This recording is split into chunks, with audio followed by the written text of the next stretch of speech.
ఓట్ల బేరానికి కోట్లు కుమ్మరిస్తున్నారు. ఎన్నికల వ్యాపారంగా మార్చేసిన ఒక రాజకీయ పార్టీ అట. ఒక రాజకీయ పార్టీ, ఈ దేశంలో ఏ రాజకీయ పార్టీ చేయాలి, ఒక రాజకీయ పార్టీ చేసిందట. అదేంటంటే తెలుగుదేశం పార్టీ అని ఈనాడు పత్రిక చెప్తుంది. ఓట్ల బేరానికి కోట్లు కుమ్మరిస్తున్నారట. ఎన్నికలను వ్యాపారంగా మార్చేసిన ఒక రాజకీయ పార్టీ, అది చంద్రబాబు నాయుడు గారు వచ్చాకనే అయింది అనేది మామూలుగా ప్రజలు ఎప్పుడు కూడా మామూలు సామాన్య ప్రజలు రాష్ట్రంలో మాట్లాడుకోరు. చంద్రబాబు నాయుడు గారు వచ్చాకనే ఎన్నికల్లో ఈ కాస్ట్లీ వ్యవహారం, డబ్బులు పంపిణీ వ్యవహారం వచ్చింది, అంతకుముందు లేదు. చంద్రబాబు నాయుడు గారి నిర్వాహకం వల్లనే ఈ డబ్బుల వ్యవహారం, డబ్బులు పంపిణీ చేయడం, ఈ పార్టీలోని ఆ పార్టీలోకి తీసుకోవడం, ఆ పార్టీలోని ఈ పార్టీలోకి తీసుకోవడం, ఈ వ్యవహారం అంతా చంద్రబాబు నాయుడు గారు వచ్చిన తర్వాతనే వచ్చింది. అంతకుముందు ఈ డబ్బుల వ్యవహారం లేదనేది ఎప్పుడు మాట్లాడుకుంటారు జనం. దీని మరి అర్థం అదే అంటుంది. ఎన్నికలను వ్యాపారంగా మార్చేసిన ఒక రాజకీయ పార్టీ అట. రాష్ట్ర వ్యాప్తంగా పంపకాలు, కొనుగోలుకు 9,000 కోట్లకు పైగా సిద్ధం చేసుకుందట.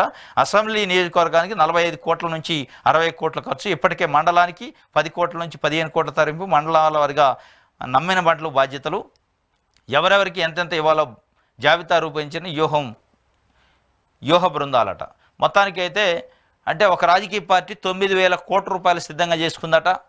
దాన్ని ఈ డబ్బులు పంపిణీని ఇంట్రడ్యూస్ చేసింది చంద్రబాబు నాయుడు గారు తర్వాతనే వచ్చింది. ఆయన యొక్క పెత్తనం వచ్చాకనే ఈ డబ్బులు పంపిణీ కథ మొదలైంది అనేది అందరికీ తెలిసింది.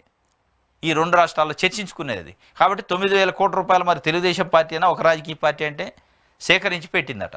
దాదాపు ఒక్కొక్క నియోజకవర్గం 45 నుంచి 50 కోట్ల ఖర్చుకి సిద్ధంగా ఉన్నారట. మొత్తానికైతే ఎట్టి పరిస్థితుల్లో 9,000, 10,000 కోట్ల బెట్టి అయితే ఈసారి ముఖ్యమంత్రి కుర్చీలో కూర్చోవాలని బాగా కృతనిశ్చయంతో ఉన్నట్టు అర్థమైంది.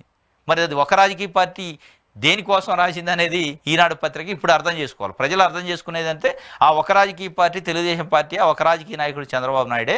ఎందుకంటే ఆయనే ఇంట్రొడ్యూస్ చేసింది. మిగతాయి కూడా ఉండొచ్చు. ఇప్పుడు మిగతా పార్టీలు ఏదో నీతివంతులు, శుద్ధ పోస్తులు అసలు డబ్బులు పంపిణీ చేయట్లేదు అని నేను అన్న, కానీ ఇంట్రడ్యూస్ చేసింది అయితే ఏనే.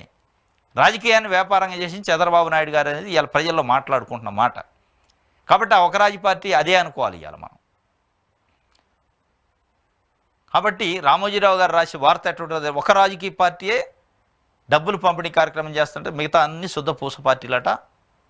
ఆ ఒక రాజకీయ పార్టీ వాళ్ళ మనసులో ఏముందో మరి అది, కానీ ప్రజలు అనుకునేది తెలుగుదేశం పార్టీ ఒక రాజకీయ పార్టీ అనేది.